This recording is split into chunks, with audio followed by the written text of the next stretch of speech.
Good morning. It's grouting day. I don't have the right equipment, but I'm going to do it anyway and fast forward.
Oh man, was that a cluster, complete and total.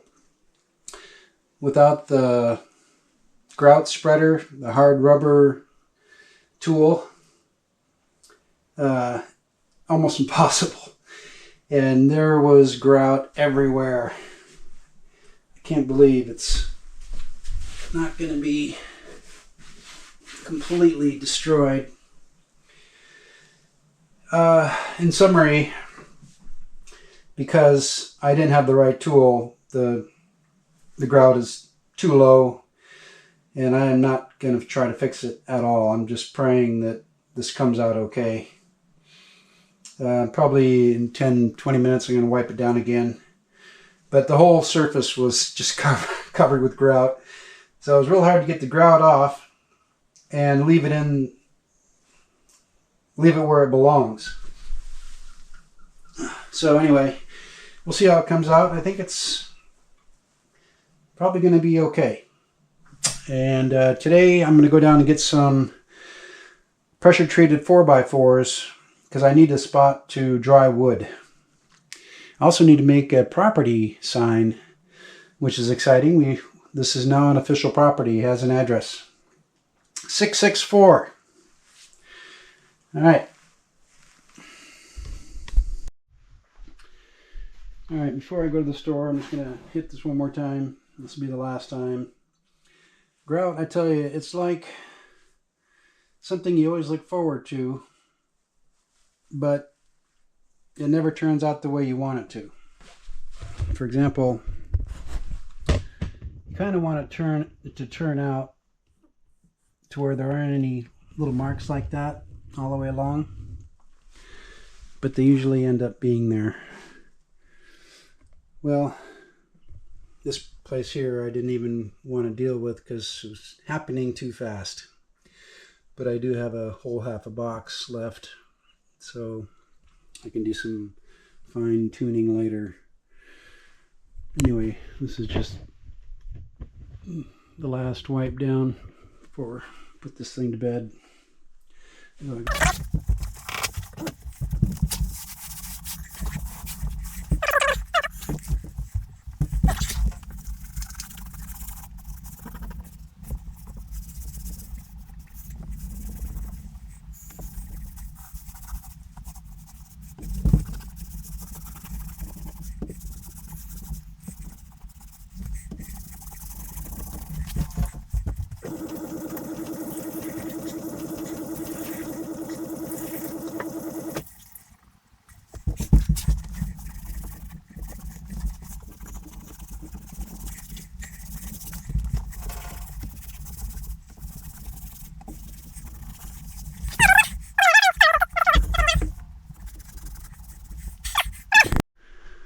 Well, I couldn't wait. I'm going to put this up real quick.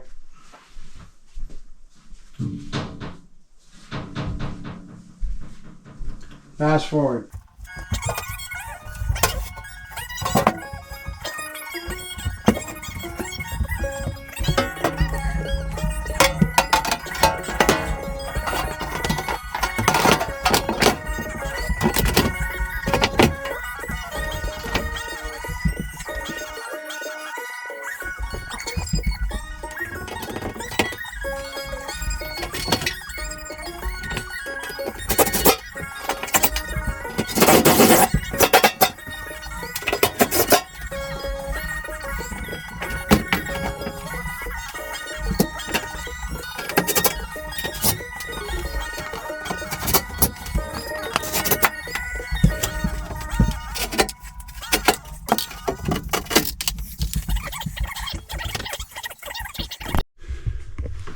Okay, actually the floor looks better, trimmed up a little bit.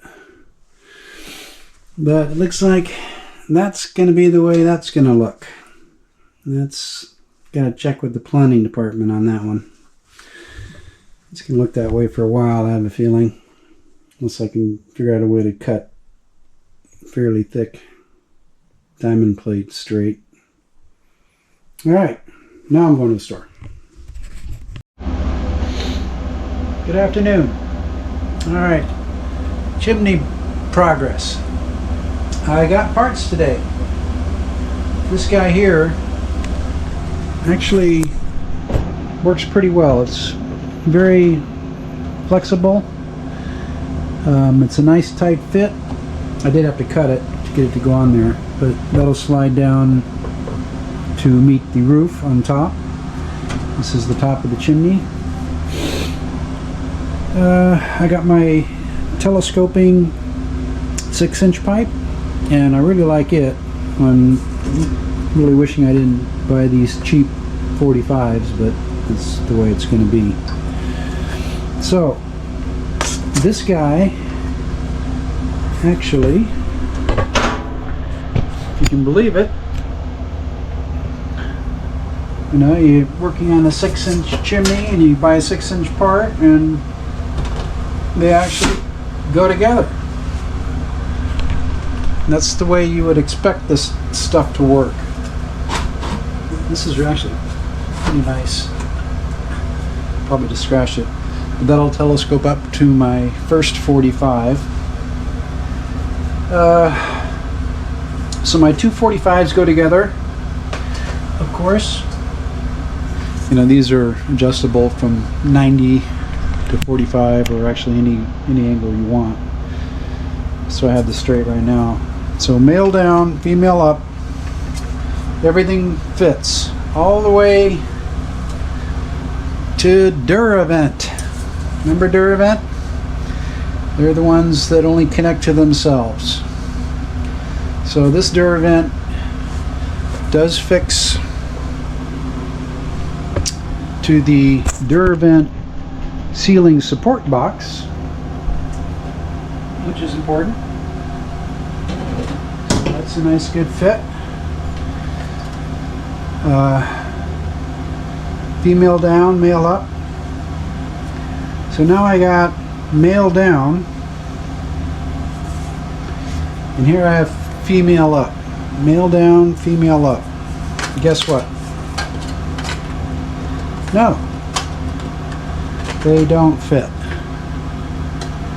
I think what Duravent did is they made their female ups the exact same diameter as everybody else's male down. Or their male down is the same as female ups. So I know they make sealer for these things. So what I'm going to do is basically bend this thing so it'll go inside this 45 that'll be actually pointing straight up at this point, and make it go in there, and then I'll use some sealant to, you know, wherever it's really big, just plug those holes. I did talk to the chimney guy and I said, do all these joints need to be sealed? And he said, no, smoke is like water, it's going to take the easiest path, shouldn't leak. So anyway, you're up to date, except for one other thing. Can't tell a lie, I just found out today that my chimney cap, the little hood and the fire screen combo that sits on top of this guy, is arriving the 26th, the day after Christmas, next week. And don't notice that box over there that's being returned. That's an 8-inch chimney top. This actually is 10 inches. So anyway, that's another major screw up. This is the longest project I think I've ever had.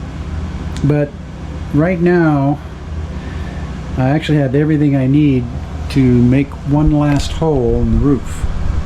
All I have to do is, if I don't have a fire, just cover that so it doesn't rain inside. So tomorrow is going to be a big day, and I'll show you some other stuff I got today. Sorry for all the noise, but I got the heater on, so it means the generator is running and the heater's running. Alright, so I got concrete, I got 5 posts. I also had to fill my propane bottle. But the plan currently is somewhere out here, I'm guessing. I want to put just a 4-post shed with a roof on it. Maybe one side of it will have some weather protection for split firewood for drying. And I've thought more about this than I probably should have about the size of it. For example,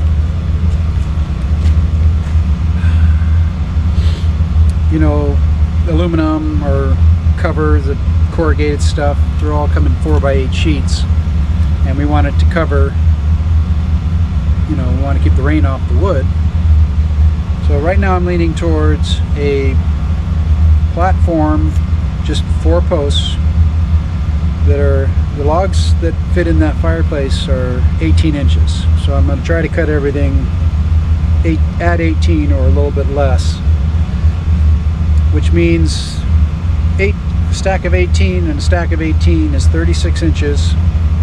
So if I make the platform 4x8 and just keep all the wood on the inside, and the posts will be centered on those 2 18-inch logs. So it'll be kind of narrow posts, 4x8 platform, and right now instead of getting piers and mounting posts to a floor or something like that, I'm just going to run the posts in the ground, fill them with concrete, hopefully get them straight. But they'll be, well, half of 18's 9, yeah. So they'll be about only 18 inches apart from each other, the 2 posts on one side and 2 on the other. So 2 posts going up about 6 feet or so, and stack the wood in between them, and that's about the best I can come up with right now. I'm a little worried that the 4x4, if the wood gets too heavy and pushes on the 4x4, it might bow it out. I worried about that for a while, but I don't think that's going to be a big issue. The weight is usually down, and there'll be some lateral pressure, but I'm just not going to worry about it. So that's it, and it's going to start raining. It's supposed to start raining on Saturday. So tomorrow I'm hoping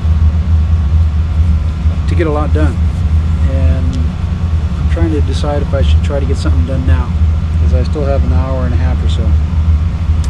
Alright, we'll see. Alright, discussing this in case a family member can come up with an idea of where to put the firewood shed. Firewood is a pain in the ass, as we all know, and I'm going to be real familiar with that real soon. But I sure as heck don't want to hike around the trailer to get firewood. I'd almost like to have it right there at the step. I've been parking the truck here, obviously, and that's definitely got a benefit. So, do I want to keep parking here, temporarily at least, and put it over here?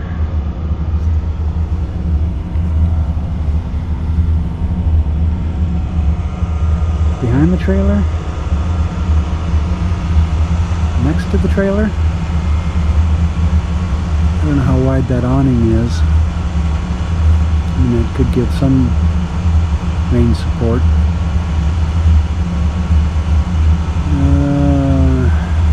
Definitely can't be there. I got those doors.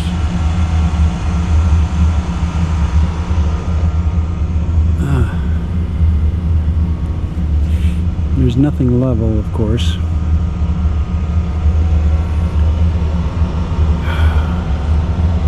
What do you think? Too close would be probably too crowded. I'm leaning towards maybe trying to flatten that out a little bit and just sticking it there.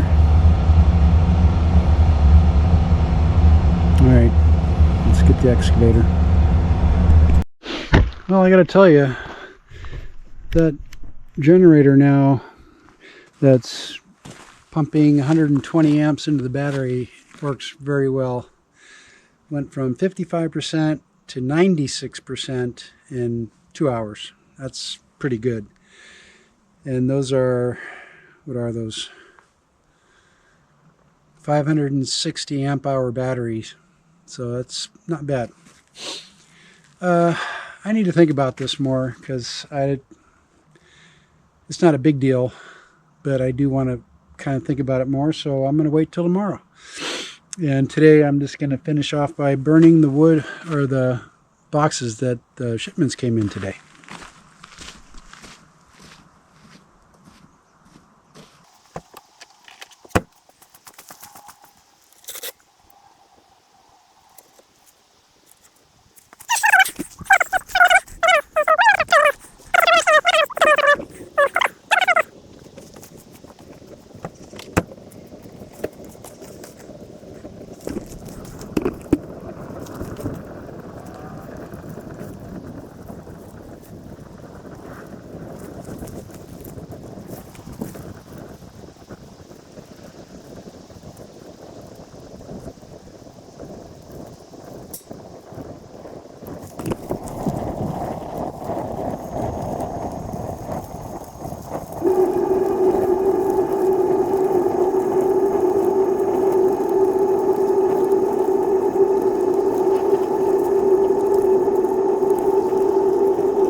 So exciting.